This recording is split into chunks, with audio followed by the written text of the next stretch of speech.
이슈 털어주는 남자 김종배입니다.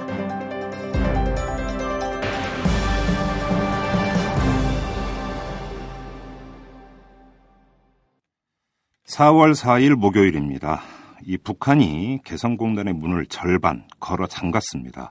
어제부터 이 남측 노동자의 개성공단 진입을 막은 채 개성공단에서 빠져나가는 것만 허용을 한 거죠.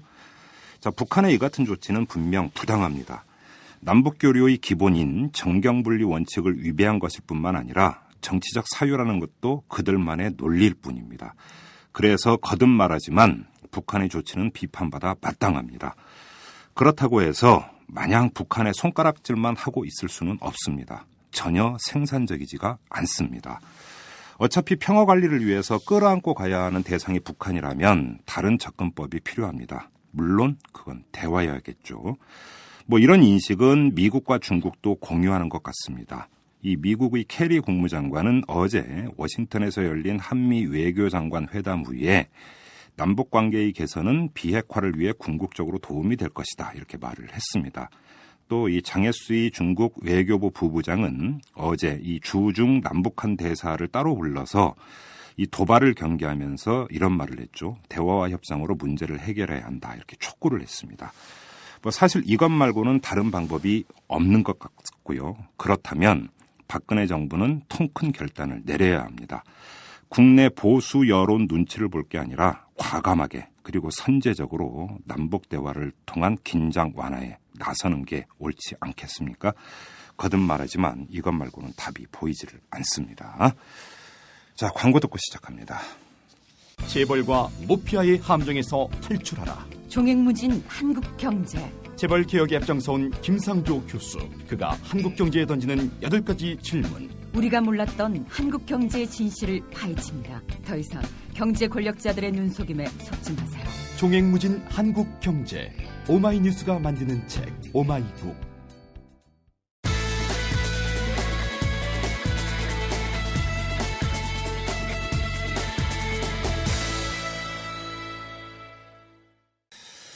네, 국민행복기금이 출범을 했습니다. 하지만 출범 이후에도 논란은 끊이지 않았죠. 특히 이 논란의 핵심은 이게 도덕적 해이를 부추기는 것이 아니냐 이런 것이었는데 이에 대해서 어제 금융위원회가 일종의 반박성 보도 자료를 내놓고 그것은 기우에 불과하다 이런 요지로 주장을 했습니다. 자, 오늘은 한번 이 문제를 집중적으로 좀 짚어보는 시간을 갖도록 하겠습니다. 여기에다가 4.1 부동산 종합대책 여기도 상당히 허점이 많은 걸로 지적이 되고 있는데 이 문제도 좀 함께 알아보도록 하겠습니다. 자, 재윤경 에듀머니 대표 모셨습니다. 안녕하세요. 네, 안녕하세요. 그동안 잘 지내셨죠? 네네. 네. 자, 어제 금융위원회가 반박성 보도 자료를 내놨는데 지금 여기서 이제 도덕적 해이에서 이제 가장 큰 문제가 이거 아니었습니까? 그러니까 그 6개월 이상 그 신용대출 연체자에게 탕감해 준다. 네. 근데 이거에 대해서 뭔 소리냐? 금융위원회 반박은 이런 거였습니다. 2월 말 현재 기준으로 6개월 이상 연체자다. 네. 근데 박근혜 대통령이 처음으로 이 이야기를 꺼낸 게 작년 11월이니까 그럼 어떻게 미리 알고 그럼 연체했겠느냐? 그건 너무 갖다 붙이는 거 아니냐? 물론 이런 표현은 안 썼습니다만 네. 이런 요지로 반박을 했어요. 네. 어떻게 생각하십니까? 저는 사실 그 도덕적 해이 논란이 빚어진 것 자체가 네. 좀 문제가 있다고 생각하고요. 그리고 지금 금융위의 반박도 사실은 도덕적 해이가 있을 수 있다는 전제하에 그런 얘기를 하는 건데 저는 이런 채무조정 프로그램을 정부가 하겠다고 할 때 네. 사실 발생할 수 있는 어떤 우려에 대해서 네. 정부가 더 적극적으로 사실은 우리가 이게 이 심각한 가계부채 문제, 그다음에 연체자들의 문제를 공동체 안에서 공동체의 접근 방식으로 사실 해야 된다, 풀어 나가야 된다 이렇게 좀 적극적으로 설득을 해야 되는데. 도덕적 해이는 있을 수 있으나 그래서 이렇게 피했고 저렇게 피했고 이런 얘기를 하는 것 자체가 좀 궁색하다. 예, 궁색하다는 생각이 들고 설득엔 이미 실패하고 있다고 생각하는데요. 저는 이제 이 도덕적 해이 논란 자체가 금융권에서 너무 언론을 통해 프레임을 자기 인위적으로 만들었다 이렇게 생각을 합니다. 오히려 도덕적 해이 그거에? 네. 금융권이 주도해서 만든 프레임이다? 그렇죠. 어떤 의미입니까? 그러니까 그거는? 사실 이렇게 이 문제가 제기되고 있는 거에 대해서 그 문제는 좀 틀렸다. 네. 그 문제 제기 틀렸다 이렇게 얘기하면 무슨 정부 편드냐 자꾸 이러는데 정부를 편들려고 이런 얘기를 하는 게 아니고요. 우리가 문제를 비판을 할 때 정확한 지점을 비판을 해야지 잘못된 지점 비판해서는 안 된다는 겁니다. 사실 가계부채 문제가 이렇게 그 크게 심각해진 원인에는 뭐 이렇게 빚도 자산이다라고 떠들었던 일부 언론과 그다음에 그 언론을 통해서 그런 논리를 유포했던 금융권의 그런 여러 가지 그 과잉 신용 공급 이런 것들이 이제 전제가 돼 있고 사실은 이 문제를 풀어나갈 때 첫 번째 금융권의 이렇게 그 무분별한 대출 행위에 대해서 좀 규제를 해야 된다라는 얘기가 이제 먼저 제기가 되는 것이 정상이죠. 근데 지금 사실 그 국민행복기금이 대상으로 삼고 있는 그 대상자들 보면은요 저소득층이고요. 분명히 저소득층을 얘기를 하고 있고 그다음에 연체자란 말이에요. 그러니까 한마디로 자기가 번 돈으로 빚을 감당을 못하고 있는 사람들입니다. 그러니까 빚을 안 갚는 게 아니라 못 갚는다는 거죠. 근데 마치 뭐 안 갚으려고 작정을 했다 뭐 이렇게 얘기를 하는데 우리나라는요. 채무자들 만나보면 아시겠지만 실제로 우리나라 사람들 너무 빚을 갚으려고 해서 문제입니다. 안 갚으려고 하는 게 문제가 아니고요. 왜냐하면 뭐 이런 구제 프로그램이 있다고 해서 그냥 채무 사실 자체가 아예 백지화되는 게 아니고 이거는 못 갚고 그래서 구제를 받게 되면 이후에 신용에 있어서 엄청난 불이익이 있습니다. 그렇죠. 네. 그리고 6개월간 연체를 하면서 채무 독촉을 견뎠다는 얘기잖아요. 그렇죠. 채무 그 채권 추심의 그 고통은요 하루도 견디기 힘든 거거든요. 근데 이거를 가지고 이 사람들이 뭐 작정을 했다. 세상에 무슨 뭐 몇 억을 깎아줍니까? 그것도 아니거든요. 그러니까 도덕적 해이라고 하는 그 용어에는 갚을 능력이 있는데 나중에 탕감이 줄지 모르니까 배째로를 한번 가보자. 이런 뜻이 담겨 있는 건데 지금 그 거의 절대 다수는 안 갚는 게 아니라 못 갚는 거다. 그렇죠. 도덕적 해이가 아니다 전혀. 네. 이런 말. 그러니까 주고받는 논란 자체가 쓸데없다. 네, 사실은 문제 제기가 잘못됐다는 거죠. 국민행복기금은 제가 처음에 그 선거 끝나자마자 여기 방송할 때도 그 문제가 아니고요. 사실 오히려 대상자가 너무 사실은 이렇게 한계 상황에 내몰린 사람들이거든요. 그러니까 이 사람들은요, 그 정확하게 행복기금이 빚을 완전히 없애주는 게 아니라 조정을 해주는데 최대 50%까지 있고요. 그래서 뭐 어떤 사람 10%, 20%, 30% 이렇게 조정이 돼요. 근데 문제는 그 사람들은 나머지 그 50%도 못 갚는 사람들이 될 가능성이 높다는 겁니다. 그래서 그럼 이 사람들이 과연 빚을 좀 줄여주는 게 필요한 거냐 아니면 파산 면책을 해주는 것이 필요한 거냐. 그때 그 말씀하셨죠. 그래서 파산 면책으로 가는 것이 맞는 대상자들인데 실제 그 신용회복위원회도요, 이렇게 빚을 조정해 주잖아요. 워크아웃을 해주고 남은 빚을 갚아야 되는데 못 갚는 사람이 중간에 탈락한 사람이 30%가량 된다는 거죠. 그렇게 많습니까? 네. 그리고 완료한 사람이 20%밖에 안 됩니다. 그러니까 결국은 이제 중간에 포기할 수밖에 없는 건데 포기하게 되면은 빚 좋은 개설구네. 그렇죠. 포기하게 되면은 이게 다 연체이자까지 그동안 그 기간에 따라서 폭탄이 돼서 날아옵니다. 그러니까 그럼 재윤경 대표의 말씀은 지원할 거면 확실하게 해라. 그러니까 못 갚는 사람 못 갚게 탈출구를 열어줘야 된다는 거죠. 이건 뭐 죽으란 얘기냐는 거죠. 목숨 걸고 뭐 빚 갚아야 되느냐. 빌려준 사람의 책임 묻지도 않으면서 이런 잘못된 관행. 사실은 못 갚을 때 못 갚게 하는 게 빌려준 사람의 책임을 묻는 방식입니다. 네가 그러니까 신중하게 빌려줬어야지 라고 해야 된다는 거죠. 그래서 은행이라든지 금융권 책임이다. 네네. 역으로 생각을 해보자는 거죠. 우리가 펀드 투자를 했는데 그게 원금 손실이 났어요. 그러면은 은행을 우리가 쫓아다니면서 추심해가면서 원금 내놓으라고 합니까? 안 하고 못 하죠. 그렇죠. 그리고 또 은행에서 뭐라고 얘기합니까? 속이 쓰려서 그냥 입맛만 다시죠. 어떡하겠어요. 그리고 은행에서 배째라는 식이잖아요. 네가 신중하게 투자했어야지. 이렇게 얘기하지 않습니까? 투자자 책임이다. 이렇게 얘기했지 않습니까? 똑같은 논리로 니네가 신중하게 대출해줬어야지. 이렇게 가야 된다는 거죠. 맞습니다. 그래서 못 갚는 사람은 객관적으로 판단해서 법원이 판단을 하든 아니면 공적 어떤 채무조정 기구가 판단을 하든 판단을 해서 이 사람은 더 이상 갚으라고 이렇게 쪼지 마라. 이렇게 해야 된다는 거죠. 그리고 좀 제가 하나 좀 여쭤볼 게 있었는데 지금 이 그 국민행복기금 지원 대상자가 보면 신용대출자 아닙니까? 네, 맞습니다. 담보대출자는 아니에요? 담보대출자가 제외됐다는 게 문제예요. 그러니까요. 근데 좀 일단 거기서 하나 여쭤보고 싶은 게 우리나라에서 신용대출을 받으려면 그냥 웬만한 직장 다니고 웬만큼 월급 받는 사람 아니고서 신용대출이 가능한가요? 그러니까 그렇게 그 신용대출을 우량한 어떤 마이너스 통장 예. 그런 걸 생각하시면 안 되고요. 예.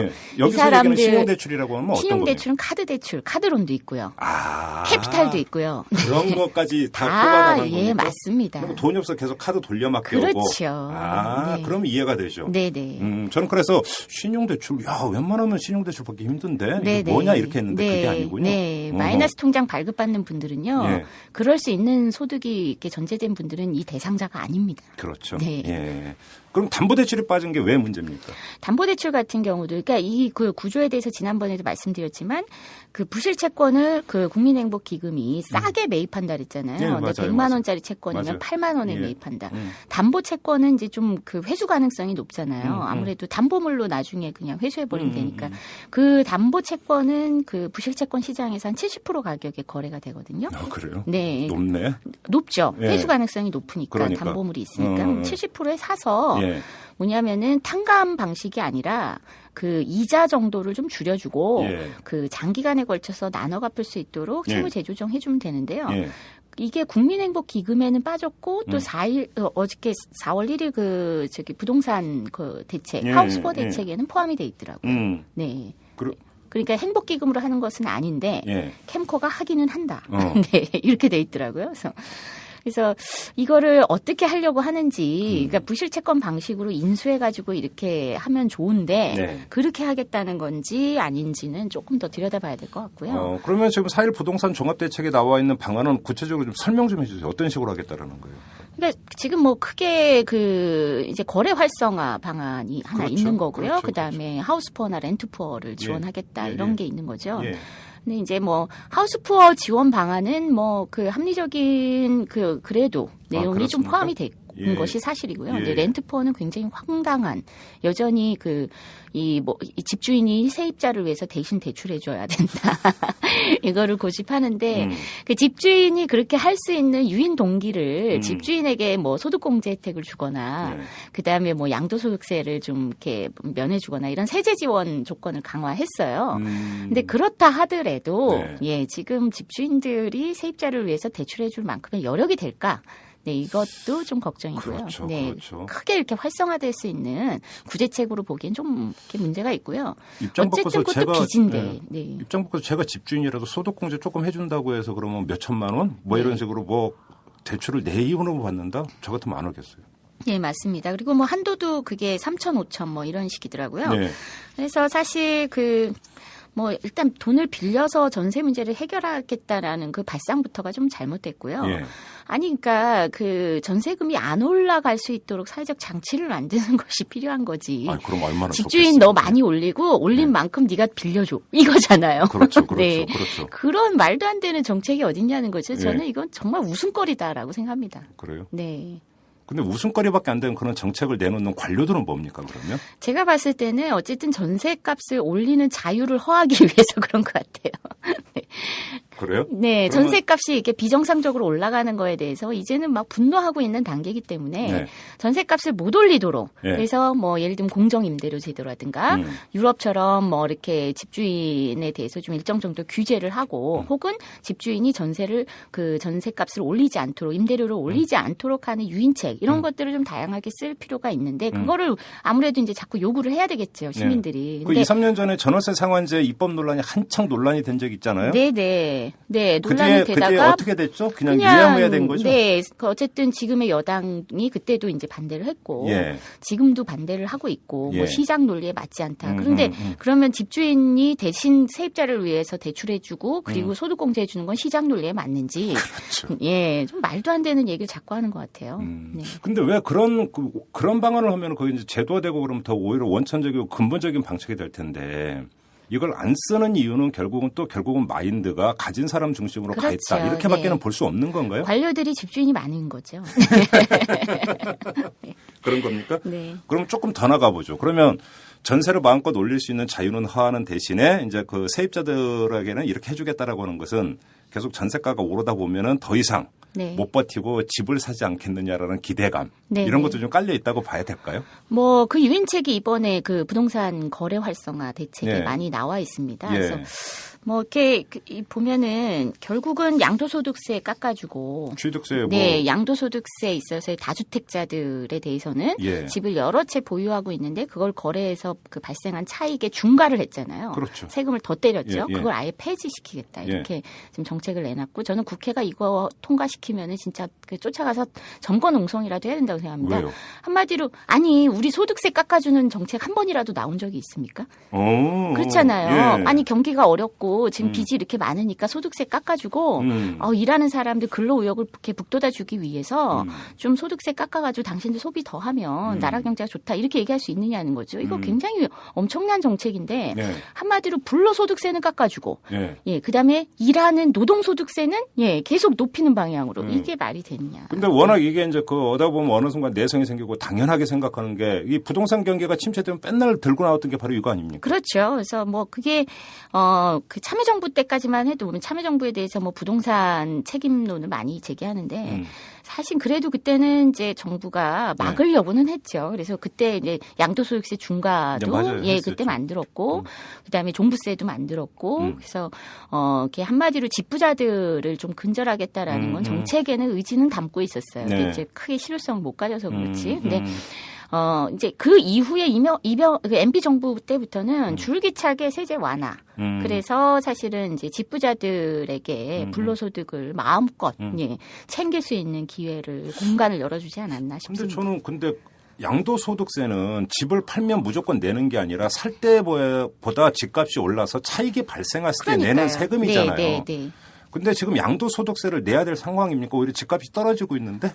그러니까 그게 시그널이죠. 그러니까 지금 양도소득세는 건드릴 이유가 하나도 없어요. 예를 들면은 취득세, 예. 집을 살 때 내는 세금을 좀 깎아주겠다 그러면 사는 사람이 늘어날 수는 있잖아요. 네, 그렇죠, 그러니까 그렇죠. 지금 거래 활성화에서 파는 사람이 없는 게 문제가 아니라 예. 사는 사람이 없지 않습니까? 그게 문제죠. 예, 그게. 그러면 사는 사람한테만 좀 일정 기간 예. 뭐 이렇게 좀 거래세를 좀 완화시켜 주겠다. 예. 그러니 좀 집값이 좀 어느 정도 떨어졌으니 전세값에 그 시달리느니 차라리 집을 사라. 네네. 뭐 이런 거는 있을 수도 있다고 저는 생각합니다. 예. 대신 이제 여러 주택을 보유하고 있을 때 자산에 있어서 보유세는 좀 강화하고 이게 선진국형이거든요. 그래서 취득세는 거래세는 좀 완화해주고 예. 그다음에 보유세는 강화하는 방식으로 이렇게 가야 되는데 예. 근데 문제는 이번에 그 취득세 깎아주는 거는 있긴 있어요. 근데 이제 생애 최초 주택 구입하거나 네. 이럴 경우에? 근데 이런 것도 그냥 이렇게 단계적으로 장기적으로 완화시켜 나가고 상대적으로 보유세를 강화하는 이런 정책이 아니라 그냥 집 처음 사는 사람은 그냥 그 올해까지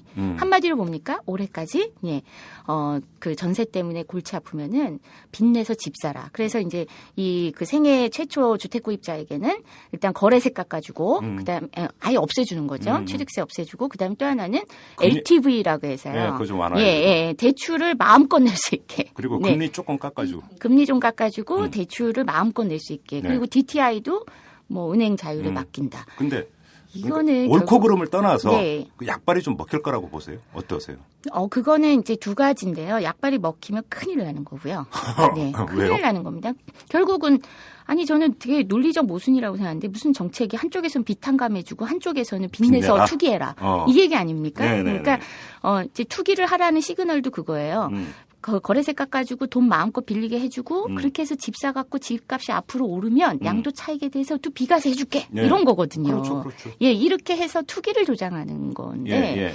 그리고 또 하나 이제 뭐 기업들도 돈 있는 기업들 이렇게 부동산 사업하면은 이 일반 법인세 해주겠다, 양도세 중과 안 하겠다, 뭐 이렇게 얘기를 하니까.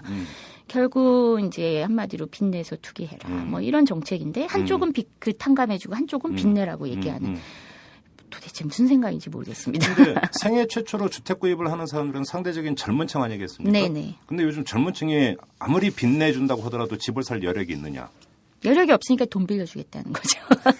그러니까 소득 대비 부채 비율을 예. 규제하는 게 DTI잖아요. 그렇죠. 근데 그것도 은행에서 알아서 그러니까 40% 이상. 그러면서 금융위에서는 어떻게 하겠습니까? 쪼겠죠, 은행을. 니네 빨리 대출해줘. 대출해줘. 이렇게 쪼겠죠. 그렇죠. 그러면은 분명히 이 사람이 젊은 친구가 돈을 빌리면은 이거 좀 부담스러울 텐데 소득의 40% 넘어갈 텐데 그렇죠. 이자 비용이 근데도 빌려줘야 되나 하는데 막 쪼으니까 할 수밖에 없겠죠, 은행은. 그렇죠. 예, 그럼 또 부실을 만든다는 거죠. 그럼 또 나중에 가면 또 이제 탕감해 줍니까? 그렇죠. 또 이제 뭐 악순 아닙니까 이게? 예, 그 사람이 이제 이 빚 때문에 채권 추심에 쫓겨가지고 도저히 못 살겠다 할 때쯤에 예, 죽지 않을 만큼만 거의 노예를 재생산하는 시스템이 아닌가 싶습니다. 누가 농반 진반으로 그런 얘기예요. 자본주의의 특성이 뭐냐? 죽지 않을 만큼이다. 네. 죽지 않을 만큼만 임금 주고. 네. 그죠? 네, 맞습니다. 동의하십니까? 네. 아주 격하게 동의하시는 지금 표정을 짓고 왜냐하면 근데도 많은 분들이 그 극단적인 선택을 하시죠. 예. 지금 어제 그 뉴스가 났잖아요. 우리나라 서울에서 3시간에 한 명꼴로 자살한다. 예. 그래서 뉴욕의 5배다 자살률이. 이 자살의 이 통계 분포를 보니까 가장 많은 그 이유가 원인이 경제적 사유입니다. 그거죠. 네. 예. 근데 경제적 사유에서도 또 가장 많은 게 아마 빚 때문일 거고. 그렇죠. 빚 문제에서도 가장 큰 게 빚독촉의 문제일 거다. 누가 그러더라고요. 돈 있는 사람에게 우리나라가 천국이래요. 네, 맞습니다. 네. 어딜 가 봐도 우리나라처럼 살기 좋은 나라가 없대요. 돈 많은 사람들이. 네. 이거는 뭐 팩트가 확인된 건 아니지만 그 키프로스 사건 때문에 떨고 있는 부자가 있지 않을까 하는 생각을 잠깐 했어요. 그 무슨 말씀이세요? 아니, 갑자기 궁금해지는데. 네, 저는 그냥 저 혼자의 상상인데 네. 조세정의 네트워크, 그 영국에 있는 조세정의 네. 네트워크에서 네. 이 세금 회피 지역에 예. 은닉된 그 오, 부자들의 자산, 예. 은닉 자산에 대해서 이렇게 발표를 한 적이 있어요. 예. 근데 그게 중국이 1위고 러시아가 2위고 3위가 우리나라. 오. 예. 그래요. 예. 그래서 두 앞에 국가들은 그래도 좀 부패 정도가 좀 높은 국가들인데 예. 우리나라는 그래도 많이 민주화됐다고 하는데 예. 그 은닉 자산이 3위다. 세계 3위. 오. 그리고 그 은닉 자산 중에 상당수가 키프로스에 있지 않을까요? 아, 그래요? 키프로스에도 적잖은 돈이 있을 것 같은데, 근데 거기다가 예금 과세를 해버리겠다고 해버렸으니. 그럼 은닉 자산이 뭐 한두 푼이 아닐 거 아니에요? 예, 그때 제가 기억이 가물가물한데 그게 우리나라 GDP의 70% 정도 규모였던 것 같아요. 네. 진짜요? 네, 네. 어마어마한 나중에 팩트로 돈이죠. 확인해 봐야 되는데, 네. 네. 그래서 하긴 뭐 어마어마한 돈입니다. 뭐 낙마하기는 그 했습니다만은 그 공정거래위원장으로 이제 그 내정됐던 사람도 해외에 뭐 비자금 그렇죠. 계좌를 갖고 네, 있었다고. 네, 네.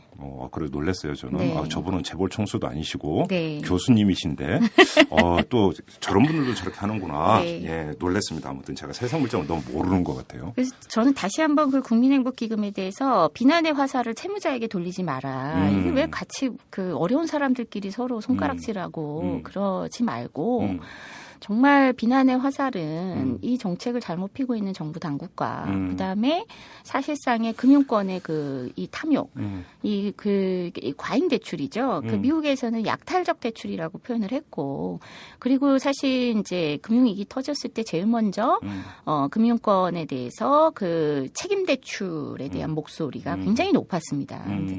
제가 얼마 전에 어떤 토론 프로그램에 참여를 했는데 그 핀란드의 미녀들의 수다에 나왔던 따로 씨. 예, 따로 씨가 저희가 인터뷰도 했어요. 예, 한번 그 재미있는 말씀을 하셨어요. 그러니까 핀란드에도 이런 채무조정 프로그램이 있는데 핀란드에서는 이런 채무조정 프로그램 때문에 도덕적 해이라는 얘기를 하는 사람은 없다. 네, 왜냐하면 당연히 채무자들은 빚을 갚으려고 하는 의지가 있다는 것을 믿기 때문이다.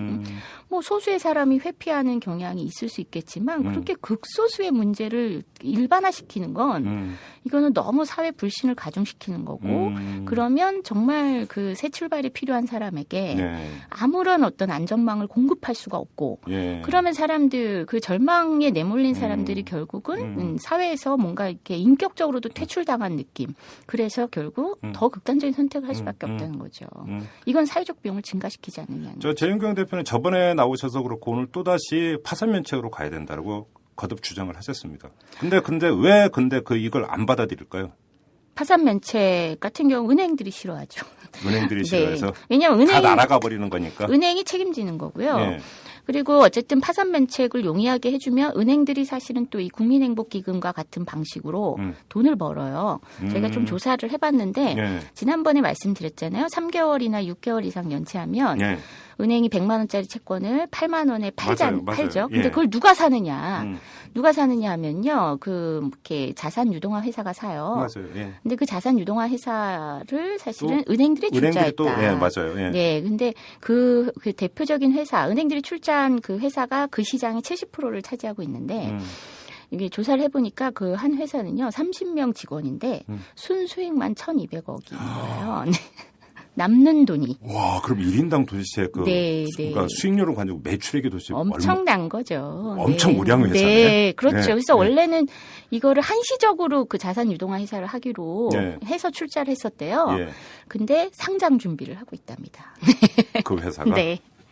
사실 여기에 제동을 걸어야 된다. 저는 한편으로는요, 국민행복기금이 출범하면서 캠코가 그럼 부실채권을 다 사라. 예, 그 유한코나 뭐 이런 이 은행 출자의 자산 유동화 회사는 좀 제끼자. 아니 왜 그 이 손에서 돈 벌고 저 손에서 또 돈 벌고 그러고 있느냐. 그러면 캠코가 사서 캠코는 만약에 수익이 발생하면 공기업이니까 그렇게 뭐 주주들한테 배당은 안 하잖아요. 그건 다시 또 뭐냐면 사회적으로 또 쓰지 않겠느냐. 예. 그 수익률이 발생하거든요. 다시 한번 말씀드리면 1조 5천억이 세금 아니고요. 세금도 아니고 그 원래 그런 사업 하다가 남은 돈이고요. 그리고 그 돈 가지고 이렇게 채무조정 프로그램 하면 또 돈 남습니다. 네, 돈 남는 거 가지고 또 사실 이렇게 공적인 어떤 그 채무자나 이런 복지 프로그램 같은 걸로 좀 재원을 써야 되지 않느냐.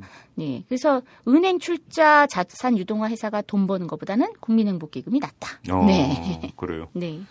그러니까 지금 정부 관료 같은 경우는 못 사는 서민보다는 은행을 더 중시하는군요.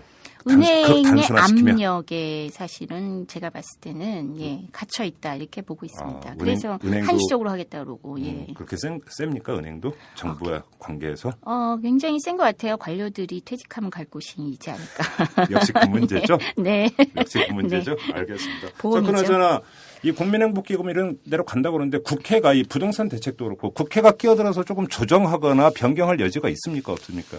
일단 국민행복기금은 국회에 법제화하는 거에 대해서는 조금 아마 고민하고 있을 것 같고요. 예. 이건 뭐 한시적으로 한다는데 굳이 법제할 필요 있느냐. 그렇죠. 예. 그리고 이제 그 부동산 대책 아까 재윤경 대표는 이 양도소득세 이건 하면 가서 농생이라도 해야 된다고 말씀하셨어요. 네. 소득세법 개정안에는 이제 어쨌든 야당 의원들이 아주 가열차게 싸워주시기를 바랍니다. 네. 알겠습니다. 자, 이 정도로 하도록 하겠습니다. 자, 말씀 잘 들었습니다, 대표님. 네, 고맙습니다. 네. 이슈 털어주는 남자 김종배입니다. 냉철한 분석, 깊이 있는 통찰로 우리 사회 현안을 털어드립니다.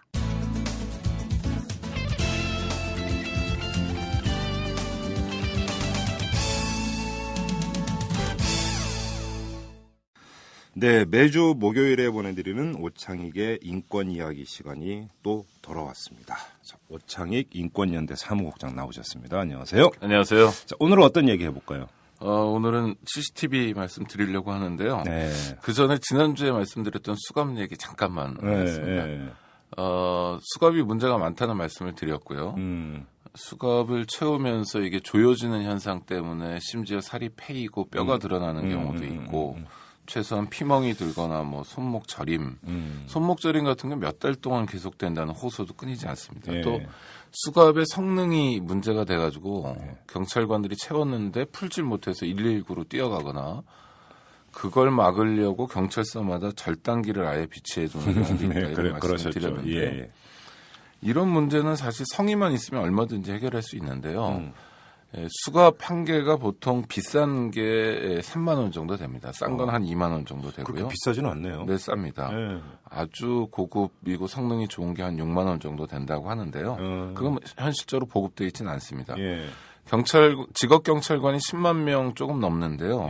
수갑을 가지고 있는 경찰관이 대략 7만 명 정도 됩니다. 그럼 37이 21, 한 21억 정도 되네. 네, 그러니까 싹 바꾼다고 한다면? 뭐 군대에서도 그렇고 경찰도 그렇고 정부가 예산을 집행할 때 한꺼번에 바꾸지는 않습니다. 순차적으로 바꾸는데요. 그렇죠. 만약에 한꺼번에 바꾼다 하더라도 21억 원이면 됩니다. 얼마 안 하네요, 그거. 마음만 먹으면 얼마든지 바꿀 수 있는 그럼요. 경찰이 이렇게 그 창피당하고 또 사람들에게 불필요한 고통을 주고 이것 때문에 원한에 사무치는 사람도 있고 구체적으로 상처도 남게 되고 이러는데 21억이라는 예산을 쓰지 못해서 이렇게 우스꽝스러워질 필요는 없다고 생각이 되고요. 지금 당장 바꿀 수 있기 때문에 이런 문제는 해결하고 넘어가는 게 소위 선진화된 국민 행복 시대의 경찰이 아닌가 싶습니다. 그러게요. 그거는 진짜로 마음만 먹으면 얼마든지 할 수 있는 일인데 네. 전혀 뭐 신경을 안 쓰고 있다. 이렇게밖에는 별로 못 이털남 방송이 영향을 미쳐가지고 네. 경찰이 수갑을 전면 교체하는 네. 그날이 빨리 왔으면 좋겠습니다. 영향을 미칠 거라고 저희도 기대를 합니다. 네, 저도 기대합니다. 네. 알겠습니다. 자, 오늘 이야기는 한번 CCTV 이야기를 한번 해볼까요? 네, CCTV 우리나라가 CCTV 천국이죠. 세계 최고입니다. 보급 대수가 네. 보급이라는 말이 성립이 되나? 아무튼 설치 대수. 네, 보급됐고 설치됐는데요. 네. 원래는 영국이 제일 많았습니다. 영국이 대체로 250만 대 정도 있다고 그랬는데요. 영국 인구는 한 6천만 명 되죠. 땅덩이도 우리나라보다 넓죠. 훨씬 크고요. 네. 그런데 우리는 땅덩이도 작고 인구도 작은데 정확하게 한국에 몇 대의 CCTV가 설치되어 있는지 아는 사람은 없습니다. 대체로 지금 추산을 하고 있을 뿐인데요. 예. 보통 우리가 보는 CCTV가 한 400만 대 정도 있는 거로 추정하고 400만 대요? 네. 와, 그러면 영국하고 비교하면 인구 규모라는 거 우리나라가 거의 2배라고밖에 볼 수 없는 거죠. 네. 그 2등하고도 현격한 차이고요. 예. 한국, 영국을 제외하면 다른 나라엔 CCTV가 그렇게 많지 않습니다. 또 하나 요새 이제 신종 CCTV가 등장하고 있는데요. 그게 차량용 블랙박스입니다. 예. 뭐 제작 업체만 해도 300개가 될 정도로 굉장히 보급되고 있는데 이건 특히 보험 가입할 때 자동차 보험에서 뭐 3% 정도 할인 혜택을 준다거나 이런 그 소위 정책들을 펴고 있기 때문에 굉장히 많이 늘어나고 있는데요. 올해 안에 대략 200만 대 정도가 될 거라고 봅니다. 앞으로 훨씬 더 늘어날 거고요. 전국에 자동차가 1,800만 대 정도 있다고 하죠. 예. 그러면 뭐 차량용 블랙박스 CCTV까지 합하면 뭐 엄청난 숫자가 되는데요. 예. 하여튼 지금 대략 잡아도 600만 대 정도의 CCTV가 길거리 도처에 설치되어 있다는 게 한국의 현실입니다. 제가 몇 년 전에 뉴스를 한번 본 적이 있어요. 한 사람이 집에서 나와서 출근해가지고 직장에서 일하고 다시 집으로 퇴근할 때까지 CCTV에 몇 번이나 찍히나 이런 걸 한번 그 한 언론사에서 이제 기자를 이제 그 해가지고 쭉 해봤는데 제가 그때 숫자가 몇십 번이었던 걸로 제가 기억을 하는데. 뭐 언론에서도 몇 번 했었고요. 예. 뭐 60번 나오기도 했고 뭐 나오기도 했는데요. 국가인권위원회가 한번 조사를 했습니다. 이 문제를 가지고요. 조사를 해보니까 수도권에 사는 주민의 경우에 하루 평균 83번 83번이요? 네, CCTV, 83회? 네, CCTV 카메라에 노출된다라는 게 나왔고요. 뭐 83번일 수도 있고 어떤 사람은 뭐 90번일 수도 있고 70번일 수도 있는데 그렇죠. 중요한 건 굉장히 많이 CCTV에 노출된다는 겁니다. 너무 많이 그러니까 이거 그 개인의 동선이나 사생활이나 이 행동이 노출되는 거 아닙니까? 이거 너무 심한 거 아닌가요? 그러니까 너무 심한데요. 지금 문제는 CCTV는 계속 확대되고 있고요. CCTV의 효과도 쓸모보다는 굉장히 과장되고 있는데요. 첫 번째 문제를 말씀드리면 CCTV가 하여튼 누군가를 감시하는 거 아닙니까? 한국 사회가 누군가를 끊임없이 감시해야 되고 또 어떤 사람들은 끊임없이 감시당하는 사회라는 걸 보여주고 있습니다. 이건 사회가 별로 건강하지 않다는 걸 보여주는데요.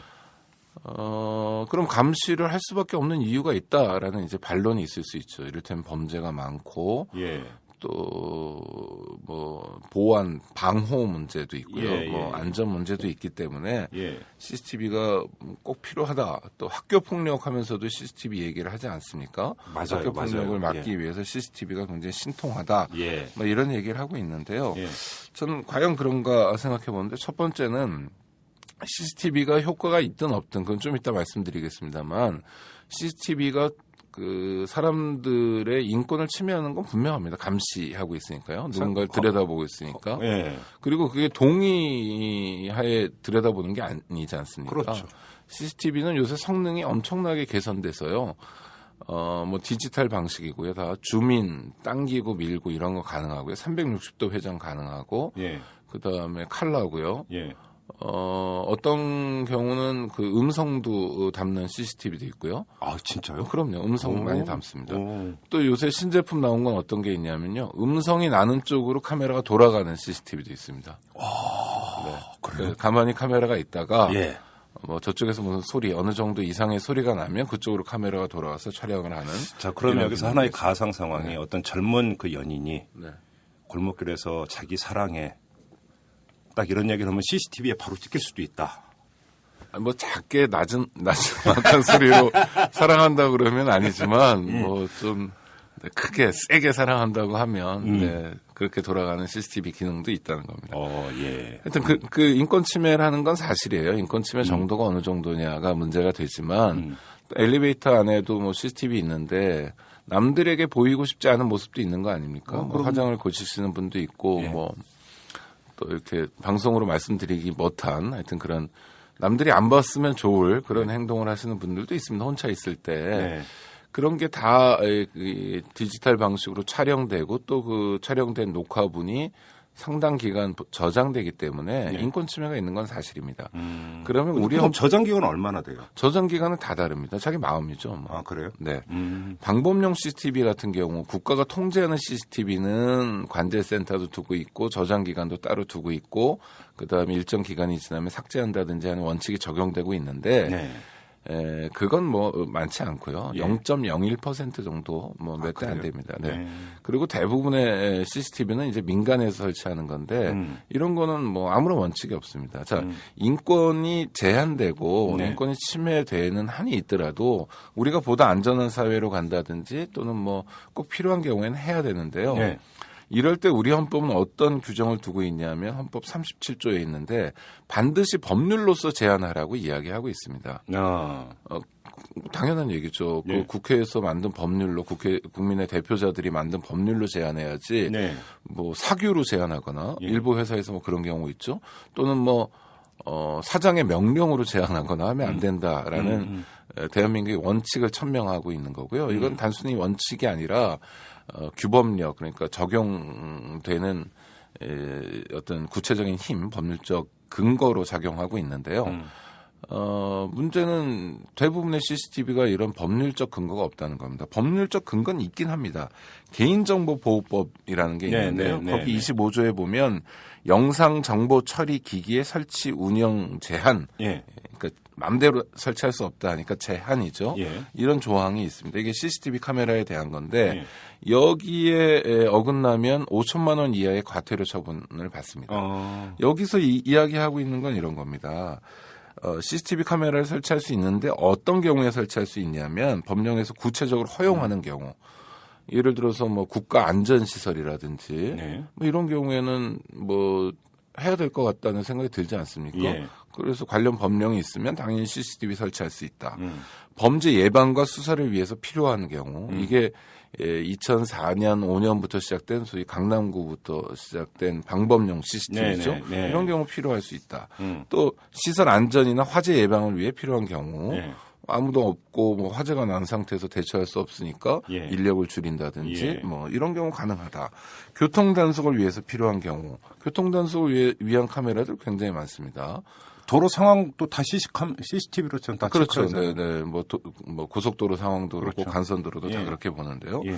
또 비슷한 기능을 하는데 교통 정보의 수집 분석 및 제공을 위해 필요한 경우. 지금 이런 얘기가 그런 게 케이스. 네네네. 이런 경우 CCTV 카메라 설치할 수 있도록 하고 있습니다. 예. 그렇지만 현실적으로 이렇지 않은 카메라들이 굉장히 많죠. 그냥 자기 집 앞에 설치해 놓거나 예. 사업장에 설치해 놓거나 하는 경우들 많죠. 제가 그러면 두 가지 케이스를 한번 여쭤볼게요. 그 몇 년 전에 크게 뉴스가 됐었는데 목욕탕에서 네. 탈의실에 CCTV를 설치해가지고 이게 상당히 논란이 된 적이 있었어요. 네네. 찬반 양론이 있었는데 아니 목욕탕에서 사람이 어떤 패션으로 있는지 다 아는데 탈의실 앞에 그걸 CCTV를 설치하는 게 말이 되냐라는 주장이 있었고 또 한쪽에서 워낙 도난 사고가 많다. 네. 도난 사고 방지를 위해서 필요하다 이런 주장이 있었어요. 그래서 이 케이스는 어떻게 봐야 돼요? 그거는 다행히 법률에 규정이 있습니다. 그러니까 누구든지 간에 목욕실, 화장실, 발한실이라고 썼는데 이거는 뭐 사우나 이렇게 땀내는 예. 한증막 같은 걸 얘기하는 거죠. 예. 탈의실 등 개인의 사생활을 현저하게 침해할 우려가 있는 장소의 내부를 볼 수 있도록 CCTV 카메라를 설치 운영하면 안 된다. 아, 그 불법이네? 네, 금지 조항이 있습니다. 이건 처벌도 더 세고요. 그럼 명백하네 그러면? 네, 이거는 그러니까 하지 못하도록 법률에 다행히 들어와 있기 때문에 예. 이 문제는 우리가 해결하고 있는데 그러면 두 번째 케이스 네. 회사에서 사무실에 CCTV를 설치를 한단 말이에요. 회사에서. 많이 하죠. 그렇죠. 그래서 이래갖고 예를 들어서 마음만 먹으면 그 특정 직원이 지금 일을 하고 있는지 안 하고 있는지 무슨 일을 하고 있는지 컴퓨터 모니터로 지금 뭘 보고 있는지 다 볼 수가 있는 거잖아요. 그렇죠. 이런 경우는 어떻게 됩니까? 그런 경우는 사실상 불법이라고 봐야 됩니다. 불법입니까? 노무 감시고요. 인권 침해고요. 예. 그런 CCTV 그런 용도로 많이 하죠. 예. 그러니까 제가 제보받은 것 중에 좀 슬픈 제보가 있는데요. 네. 충청 지역의 어느 대학입니다. 네. 이 대학은 소위 기독교 정체성을 정관에 네. 설립 목적에 포함하고 있는 대학인데 교직원 교수들은 다 대학 구내에 대학교회를 다녀야 돼요. 오. 그리고 거기 11조를 내야 됩니다. 예. 안 그러면 인사상 불이익을 받아요. 예. 그러니까 교수들도 참 사립대학의 교수들이 약한 존재들인데 뿐만 아니라 주일 예배에도 다 참석을 해야 됩니다. 의무적으로. 네. 근데 주일 예배에 참석했는지 안 했는지를 알아보는 게 교회 입구에 설치된 CCTV 카메라입니다. 아, 그래요? 네, 그걸 통해서 매주 점검을 하고 예. 또 출석 안 하면 교목실에서 연락을 해서 왜 지난주에 안 오셨냐 이런 압박을 한다고 합니다. 오. 그러니까 정말 그런 용도로 쓰이죠. 왜냐하면 CCTV가 중요한 게 무슨 안전을 위한 것이다, 범죄를 막기 위한 것이다, 화재를 막기 위한 것이다 이런 얘기를 하지만 예. CCTV 설치한 사람이 의도대로 설치하는 겁니다. 음. 그러니까 내가 뭔가를 들여다보고 싶은 게 있을 때 CCTV를 설치하잖아요. 예. 그럼 그 의도가 정말 공공의 안녕이나 뭐 사회 질서나 뭐 복리나 이런 것에 기여하는 경우도 있지만 예. 공공 카메라는 대체로 그런 역할을 한다고 저는 믿고 싶은데요. 예. 민간 카메라는 그렇지 않습니다. 통제가 되지 않는 거죠. 마구잡이식으로 설치되고 있고 예. 자기가 우월적 지위에 있다는 이유만으로 일반 노동자, 뭐 사무직이든 생산직이든 노동자들을 감시하는 용도로 쓰고 있는 겁니다.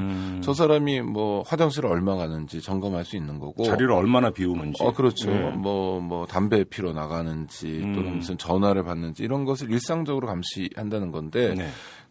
임노동자로서 그 사업장에 노동을 제공한다는 이유만으로 근로시간에 일거수일투족을 감시당하는 건 명백한 불법인데요. 예. 이 불법을 막을 방법이 별로 없다는 것하고 또 하나는 사람들이 CCTV에 대한 뭐랄까요 환상이랄까요. CCTV에 대한 좀 막연한 기대, CCTV는 괜찮은 거, 좋은 것, 뭐 범죄 예방이나 범인 네, 검거에 도움이 이런 된다. 것들을 좀 가지고 있는 것 같습니다. 한번 그 얘기를 한번 해보세요. 네, 앞서 말씀드린 것처럼 이제 전국에 방범용 카메라, 경찰이나 자치단체가 운영하는 카메라들이 있습니다. 이게 58,000여 대 정도 있습니다. 예. 사실은 요 정도만 합법이고요. 나머지는 이제 문제가 있는 거라고 볼 수 있는데 예. CCTV 카메라를 설치하고 나니까 범죄가 뭐 줄었다 이런 보도들도 있고요. 예. 또 어떤 경우에 범인 검거율도 많이 늘었다 이런 얘기들도 하고 있습니다. 실제로 범인 검거했다고 CCTV 보고 잡았다고 뉴스에 대문짝만하게 나오는 경우도 많잖아요. 그렇죠. 그런데 이제 실제를 들여다보면요. 예. 전혀 그렇지 않은데요. 오. 2004년 5년경부터 이제 강남구부터 CCTV가 설치되기 시작했습니다. 예. 한 CCTV 설치한 지 2, 3년 정도 경과한 2007년 상황을 한번 보고 싶은데요. 네. 그때 상황이 중요한 거는 이제 강남구에는 CCTV가 상당히 많이 보급됐고 예. 다른 구에는 아직 보급이 안 돼 있는 상태입니다. 예. 강남구에는 경찰서가 강남경찰서도 있는데 수서경찰서도 있습니다. 네. 강남구는 강남구에 이제 강남경찰서의 경우에 예. 2007년 상반기만 보면요. 범인 검거율이 86.2%였습니다. 뭐 이것도 엄청나게 높은 수치입니다. 한국은 전 세계에서 범인 검거율이 가장 높은 나라니까요. 근데 같은 강남구 관할에 예. 수서경찰서의 경우에 같은 기간 범인 검거율이 71.3%였습니다. 그러니까 15%포인트가 낮죠. 예.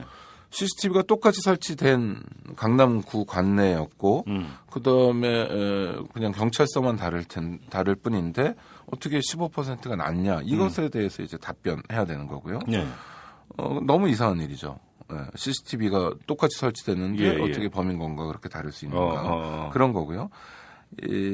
중랑경찰서가 있습니다. 중랑구는 당시에 CCTV가 한 대도 설치되어 있지 않았습니다. 그런데 여기에 범인 검거율은 93.9%였어요. 2007년에? 네. 상반기에. 그러니까 강남경찰서의 86%보다 훨씬 높고 CCTV 카메라가 잔뜩 설치되어 있는 수서경찰서의 71.3%보다 훨씬 22.2%포인트 정도 높은 네. 기록적인 범인 검거율을 기록했습니다. 예. 해화경찰서의 사례도 말씀드리고 싶은데 해화경찰서는 해화경찰서는 저기 대학로 있는데 그쪽이죠. 네, 그렇습니다. 옛날 동대문 경찰서인데요. 그렇죠. 예. 네. 대학로 등을 포함하는 여기는 이제 CCTV 카메라가 관내에 15대밖에 설치되지 않은 막 설치되려고 하는 네. 상황인데요. 네. 범인 검거율이 101%였습니다. 100%가 넘어요. 이건 아니요. 누적을 포함하니까 넘기도 하는데 통계가. 예. 지난해 그래서 범인을 비밀이구나. 올해 검거하거나 그러면 넘어갑니다. 예. 그러니까 이거는 시민 입장에서는 어떻게 100%가 넘을 수 있냐 하는데 그러니까, 예. 경찰 통계가 가끔 그렇게 재밌는 게 있습니다. 예. 하여튼 중요한 건 예. 자, CCTV가 조금 설치되어 있는 데는 100%가 넘었고 예. 전혀 없는 데는 93%, 94%가 됐고 있는 데는 뭐 86%, 71%. 이러면 이런 통계를 어떻게 설명해야 되냐라는 예. 거죠. 예. 이거는요. CCTV 카메라가 범인 검거와 무관하다는 걸 보여줍니다. 우리는 텔레비전 화면 등을 통해서 CCTV를 통해서 범인을 검거한 장면을 많이 보는데요. 예. 일단 텔레비전의 속성을 좀 아셔야 되는데 물론 많은 청취자께서 알고 계시겠지만 텔레비전 뉴스나 보도물은 화면이 있어야 나갈 수 있는 겁니다. 물론이죠. 보여주는 거죠. 물론이죠. 텔레비전이 뭐 소리 크게 나온다고 비싼 게 아니라 화면이 커야 되고 예. 화면이 잘 나와야 비싼 거 아닙니까? 예. 화면이 가장 중요한 매체인데요. CCTV 영상물은 그런 걸 보여주는 거죠. 그러니까 범인과 직접적인 관계가 없는 CCTV 영상물도 많이 보여줍니다. 실제로 CCTV 속에 나오는 범인은 어떤 모습이냐면 예. 아주 흉악한 연쇄 살인범으로 아직도 우리가 잊지 못한 유영철이라는 사람이 있지 않습니까? 정말 극악무도한 사람인데 범행을 벌이는 당시에 CCTV 카메라에 포착된 적이 있습니다. 아, 그래요? 네, 근데 모자를 쓰고 있고 예. 멀리서 잡힌 장면이어서 그 사람이 범인인 건 특정할 수 있었는데 그 CCTV 카메라 영상물, 녹화물을 통해서 그 사람에 대해서 알 수 있었던 건 키 170cm에서 175, 6cm 정도로 추정되는 남성이라는 거였습니다. 그거밖에? 네, 그런 사람 한 1,000만 명 넘을 거예요. 그러니까 아무 의미 없는 단서인 거죠. 예. 실제로 범인 검거에 대한 단서는 범행 현장에서 나오는 거지. 그렇죠. CCTV 카메라는 굉장히 보조적인 수단에 불과합니다. 범죄 예방에도 극히 효과가 없는 것으로 나타났습니다. 이것은 CCTV 카메라를 한국보다 훨씬 먼저 설치했던 영국의 경우에도요. 예. 다양한 범죄학 보고서들이 이런 것들을 내보내고 있습니다. 예. 영국에서는 일부 풍선 효과 같은 것도 나타나는데 풍선 효과는 뭐냐면 CCTV가 많이 설치되면 CCTV가 설치되지 않은 지역에서 범죄가 늘어나는 것도 있는데요. 네.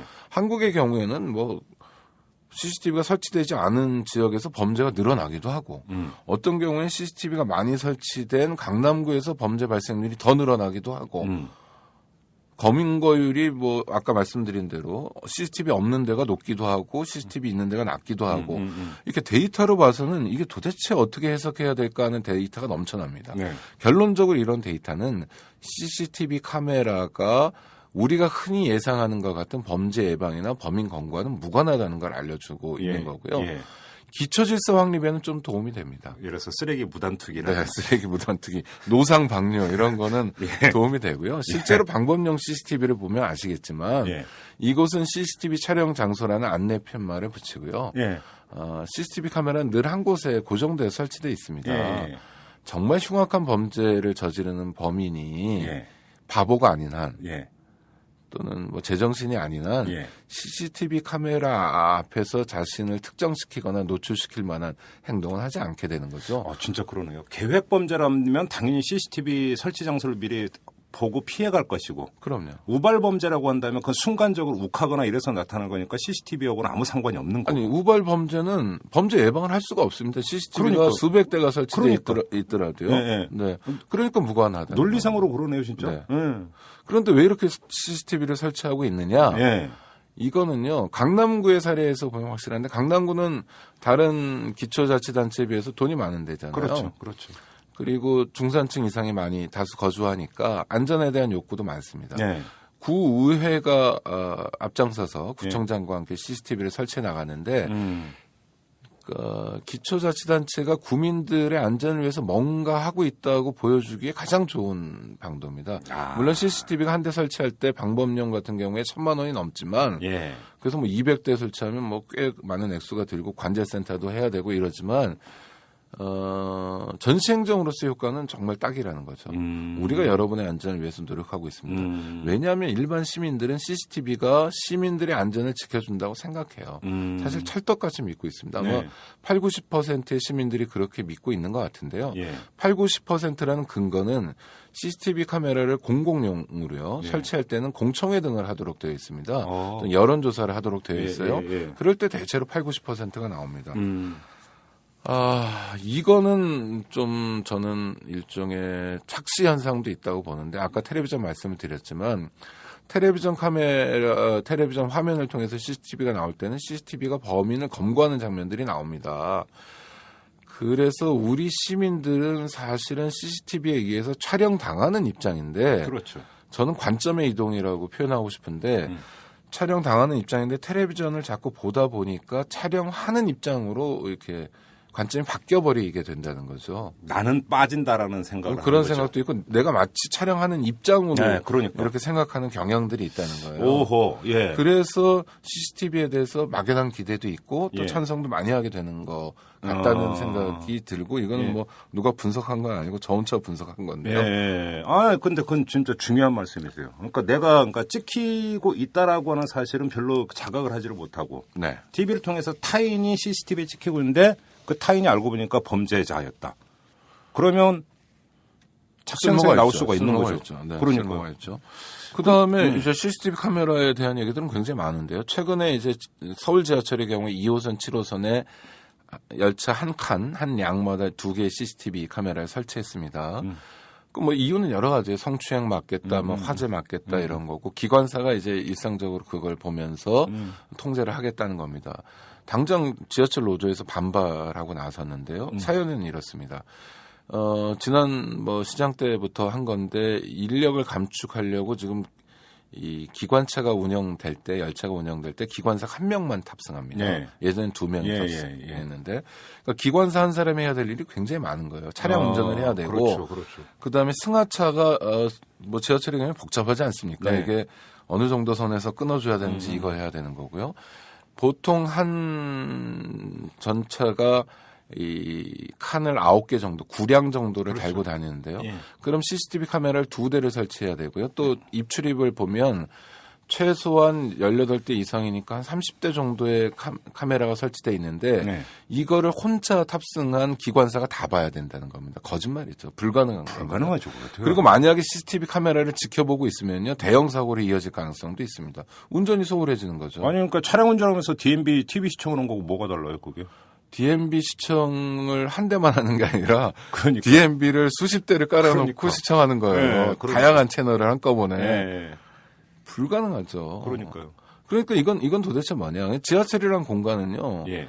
일단 지하철 경찰대가 활동하고 있습니다. 예, 맞아요. 상당히 많은 인원이 예. 활동하고 있고 또 안전요원들이 있고 공익근무 요원들도 함께 활동합니다. 지하철에서 성추행이나 소매치기가 있는 것도 사실이지만 지하철이란 공간은 범인 검거율이 굉장히 높은 공간이에요. 지하잖아요. 그렇죠. 그리고 자기가 뭐 지상으로 나가기 전까지는 일정하게 폐쇄되어 있는 공간이고 예. 전동차 CCTV만이 아니라 이제 그 대합실이라고 그러나요? 예. 그 플랫폼 기다리는 곳에도 엄청나게 많은 CCTV가 있기 때문에 범인이 아주 많이 검거되는 공간입니다. 그런데도 불구하고 객차 안에까지 승차 공간에까지 CCTV를 둬야 될 이유가 뭐냐? 이건 그냥 편리적 사고라는 거죠. 또 이런 걸 하려면 시민들에게 좀 의향도 물어보고 이건 단순히 이해 당사자라고 얘기하기도 좀 못한데요. 기관사들은 굉장히 중요한 역할을 하는 분들입니다. 네. 정말 수많은 사람들의 목숨을 예. 혼자서 책임지는 사람인데 예. 이런 사람들의 입장도 들어봐야 됩니다. 실제로 시뮬레이션도 해봐야 되고요. 기관차를 운전하면서 CCTV 카메라 모니터 활동이 가능한 거냐 네. 이런 것도 점검해 봐야 되는데 이런 일들 없이 그냥 무차별적으로 진행됐습니다. 다만 시민들을 위해서 우리가 좋은 일을 한다는 건데요. 시민들 입장에서도요. CCTV 카메라가 정말 많아지면 좋은 거냐. 이를테면 지하철을 이용하는 승객 입장에서는 고객 아닙니까? 네. 그리고 우리가 뭐 공짜로 타는 것도 아니고 운임을 지급하고 지하철 서비스를 이용하는 고객인데 그렇죠. 지하철을 이용한다는 이유만으로 그렇게 무차별적으로 CCTV에 우리 얼굴이 노출돼도 되는 건지 이것에 대해서 좀 물어봐야 된다고 생각합니다. 택시 안에도 있고요. 버스 안에도 있습니다. 같은 이유로 나와요. 버스 승객이 뭐 버스 기사를 폭행하는 사건이 있으니까 맞아요, CCTV 맞아요. 설치를 확대하고 전면화하고 택시도 그렇습니다. 그런데요. 그렇게 중요한 뭐 차량용 CCTV가 역할도 하고 있다면 이를테면 경찰 순찰차 같은 경우에도 CCTV가 설치돼야 되잖아요. 네. 경찰 순찰차 안에는 CCTV가 없습니다. 그래요? 네. 거기는 뭐 경찰관들만 타고 다니는 게 아니라 피의자들도 뒤에 많이 태우잖아요. 뭐 호송하고 이런 경우도 많죠. 실제로 어떤 사례가 있냐면 뭐 사례는 그것보다 많을 것 같지만 예전에 양천서에서 고문 사건이 있었죠. 예, 고문 있었어요. 피해자들을 어디서 많이 고문했냐면 순찰차 안에서 많이 고문했습니다. 아, 그래요? CCTV 사각지대거든요. 오. 그러니까 정말 우리 입장에서 좀 필요할 것 같은 공간에 CCTV 없어요. 그리고 이런 겁니다. 서울 양천서 사건이 나왔으니까 말씀드리는데 그 형사들이 고문을 했지 않습니까? 네. 5명의 경찰관이 한꺼번에 구속될 정도로 아주 중요한 예. 사건이었는데 형사과 사무실에 한 달 동안 앞뒤로 CCTV 카메라 녹화가 안 됩니다. 그래요? 네. 왜요? 모르죠. 녹화가 안 됐다고 설명해요. 아, 예. 진짜 안 됐는지 모르겠는데. 아, 그때? 예, 네. 예, 저도 기억나요. 예. 그러니까 자기들 마음이라는 거예요. 하필이면 그 시간에. 또 뭐 경찰관들 경우에 뭐 고문하는 경찰관이 많지는 않겠습니다. 만약 고문하려고 마음 먹으면 자기들은 CCTV 사각지대를 잘 알고 있잖아요. 거기 가서 고문을 하면 되는 겁니다. 가혹행위를 하면 되는 거고요. 그러니까 CCTV라는 게 정말 찍는 사람, CCTV 관리자 마음대로 운영된다는 거를 시민들께서 염두에 두셨으면 좋겠어요. 네. CCTV가 우리의 안전을 지켜줬으면 좋겠을 때 CCTV는 무기력하고요. 예. 뭐 녹화가 안 됐다. 카메라 방향이 잘못돼 있었다. 네. 실수로 지워졌다. 이런 얘기들이 예. 많이 나옵니다. 맞아요. 이를테면 작년에 있었던 대구에 있는 한 경찰서에서 유치장 탈주 사건, 예. 통 아저씨보다 더 뛰어난 그분 사건 때 경찰서 유치장에는요 CCTV 카메라가 설치돼 있습니다. 상시적으로. 네. 그리고 카메라 방향은 경찰관들을 향하고 있는 게 유치장을 향하고 있어요. 예. 이분이 그 배식구를 통해서 빠져나왔다 이런 장면들은 CCTV 카메라에 100% 녹화가 돼 있습니다. 예. 근데 경찰이 그걸 공개하지 않았어요. 공개하라는 요구가 빗발쳤습니다. 언론에서도요. 예. 뭘 그렇게 숨기려고 그러냐. 탈주를 막지 못한 것. 하여튼 직원들이 졸고 있었던 자고 있었던 간에 3명이나 근무하면서도 그 한 사람의 탈주를 막지 못했던 것에 대한 책임은 명확하니까 보자. 그렇죠. 근데 공개 안 한 이유가 직접적으로는 뭐 얘기 안 하지만 간접적으로 경찰관들이 언론에 얘기한 거는 국민들이 놀라실까봐 합니다. 그러니까 뭘 놀라요? 뭘? 아니 국민의 정신 건강을 챙겨주는 경찰의 마인드도 좋아요. 그런데 자 국민들 입장에서 정말 보고 싶잖아요. 우리 경찰이 예. 도대체 어떻게 유치장에서 그렇게 탈주하는 일이 벌어질 수 있는가? 그러면 어떤 상황이 있었나. 그리고 국민은 경찰의 주인이기 때문에 점검할 권리가 있어요. 그럼요. 일종의 경찰이 국민의 머슴 아닙니까? 우리 네. 머슴들이 제대로 일하고 있는지를 봐야 되는데 이렇게 결정적일 때는 공개 안 해버립니다. 그러니까 CCTV라는 게 정말 우리가 필요할 때 공개 안 해요. 저도 개인적인 얘기는 사실 하면 좀 그렇지만 제가 겪은 얘기 하나 말씀드리면 제가 언젠가 미 대사관 앞에서 1인 시위를 하고 있었어요. 예. 근데 어떤 경찰관이 오더니 절로 가라고 그러더라고요. 예. 그래서 저도 선수인데 그리고 무슨 경찰청에 무슨 위원도 했고 인권운동 하는데 가란 데고 가면 안 되거든요. 그래서 가야 될 이유를 설명해라. 그러니까 별다른 이유도 없고 그래서 저는 뭐 지켰어요. 근데 막 몸으로 밀어내고 이런 장면들이 있었습니다. 예. 경찰관만 미 대사관 정문 앞이니까 예. 수십 명이 있었고 예. 저 혼자였어요. 예. 제가 경거망동하면 안 되는 지역입니다. 그래서 그 경찰관이 저를 자꾸 밀치기 때문에 저는 CCTV를 의식하면서 CCTV 카메라가 어떻게 촬영하고 있는지는 제가 모르지 않습니까? 그렇죠. 그래서 정문 앞을 이렇게 왔다 갔다 하는 장면들이 있습니다. 예. 그러다가 경찰관한테 맞기도 하고 근데 거꾸로 제가 공무집행 방해 또 치상죄로 이제 현행범 그래요? 체포가 되고 또 형사처벌도 받는데요. 예. 제가 무죄하다는 걸 보여주는 건 미 대사관 정문에 설치되어 있는 예. 여러 대의 CCTV 카메라 아닙니까? 예. 그날따라 그 시간에 하나도 녹화가 안 됩니다. 그리고 나중에 막 항의하고 그러니까요. 그렇다고 뭐 미대서관에 들어가서 달랜다고 안 주니까 예. 뭐 취해법권제인데 압수수색을 할 수 있는 것도 아니고 압수수색도 뭐 수사기관이나 법원이 마음을 먹어야 하는 거고 하여튼 계속 그거 가지고 항의하니까 CCTV 카메라가 하나 나오긴 했어요. 녹화물이. 그거는 지금 역사 박물관 쪽 예전에 문화체육관광부 그 청사 쪽에서 찍은 건데요. 자동차가 손톱만하게 나오는 CCTV입니다. 그래요? 그러니까 제가 움직이는 건 식별이 안 돼요. 겨우 하나 보여주는 거예요. 이런 식이에요. 그러니까 정말 중요할 때 우리의 안전을 지켜주느냐에 대해서도 의문을 가질 필요가 있는데 그런 CCTV 카메라가 너무 많다. 그리고 사적인 거는요. 뭐 화장실 몰카 같은 거 가끔 검거되잖아요. 그렇죠. 이런 사람들이 왜 검거되냐 하면 범행을 하고 난 다음에 자기 혼자 보는 경우에는 절대 검거되지 않습니다. 인터넷상에 올리거나 유포하는 과정에서 검거되는 거예요. 네. 그렇다면 끔찍한 건 이런 겁니다.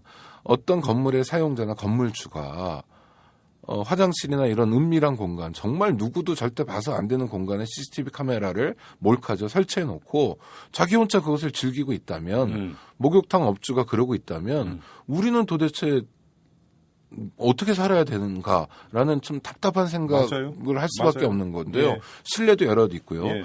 이 사람이 정말 유포하거나 뭐 친구들하고 돌려보거나 자기 뭐 어디 뭐 인터넷 공간에 올리지 않으면 검거도 할 수 없는데 그렇죠. 그렇다면 생산부터 유통 설치 과정에 대한 기본적인 단속 시스템은 있어야 된다. 그렇죠. 정말 누가 범죄를 위해서 CCTV를 설치하거나 뭐 성도착증 환자가 자기의 성적 호기심을 충족시키기 위해서 하거나 그렇죠. 노동자들을 노무 감시하기 위해서 하거나 정말 공공의 이익과 전혀 무관한 수백만 대의 CCTV가 길거리에 넘쳐나고 있는 상황은 매우 비정상적인 상황이고 이런 상황은 국가가 나서서 정돈을 해야 된다. 맞아요. 예. 그런 면에서 좀 답답함이 있어서 CCTV가 단지 아주 작은 부분 범죄를 예방하고 범인은 검거한다. 그렇지만 사실 효과도 별로 없다는 건 입증이 되고 있고 이런 환상만 심어주면서 이렇게 몇 대가 있는지도 아무도 모릅니다. 지금 국가도 모르고요. 다만 추정할 뿐이에요. 생산량이 있으니까 350에서 400만 대 정도 생산됐고 설치됐을 거다라고 추정하는 건데요. 그렇게 추정만 하고 있고 CCTV가 오히려 우리의 인권을 적극적으로 침해하고 있는 상황. 이런 상황은 종지부를 찍어야 되고요. 그래요. 이거는 국가 차원에서 좀 점검을 해야 될 거라고 우리 봅니다. 애청자 여러분들이 좀 이제 인식의 전환이 좀 필요한 것 같습니다. CCTV는 방범용 CCTV도 있지만 그거보다 훨씬 더 많은 숫자가 민간이 그냥 자기들 마음대로 이제 내다 걸은 CCTV가 거의 절대 다수라고 하는 건데 여기서 우리들의 일상이 전부 다 노출되고 있다는 거고요. 방범용 CCTV도 사실은 그렇게 범죄 예방이나 범인 검거에 도움이 안 된다라고 하는 것을 오늘 오창희 국장께서 아예 구체적인 데이터까지 제시하면서 말씀을 해 주셨는데 이렇다면 CCTV에 대한 우리 시민들의 인식 좀 다시 한번 되돌아볼 필요가 좀 있을 것 같습니다. 우리는 찍는 사람이 아니라 찍히는 사람이다. 그렇지. 맞습니다. 누군가 나를 보고 있다. 네, 찍고 있다. 모골이 송연하지 않습니다. 그 사람의 목적을 위해서. 그렇지. 저를 위해서가 아니라. 그렇지. 네. 우리는 지금 전혀 우리 본의와는 상관없이 누군가에게 흥미거리가 될 수도 있다라는 점, 그다음에 또 감시 받고 있다라는 점도 한번 생각을 해봐야 될 것 같습니다. 자, 오늘 얘기는 여기까지 하도록 하겠습니다. 고맙습니다. 네, 고맙습니다. 안녕하세요. 오마이뉴스 대표 오연호입니다. 오늘 방송 잘 들으셨나요? 오마이뉴스는 10만인 클럽 회원 여러분의 후원으로 이탈남을 제작하고 있습니다. 오마이TV의 대선 올레도 10만인 클럽 덕분이었습니다. 이탈남과 오마이TV 더 열심히 하겠습니다. 여러분이 제작자입니다. 월 10,000원에 참여 10만인 클럽 회원이 되어 주십시오. 오마이뉴스 첫 화면에서 직접 가입하시거나 02-733-5505 내선 274번으로 전화 주시면 담당 직원이 안내해 드립니다. 지금 7,500명입니다. 함께해 주십시오. 감사합니다. 예, 어제 방송에서 진행과 편집상에 좀 약간의 실수가 있었습니다. 여러분들이 좀 지적을 해주셨는데요.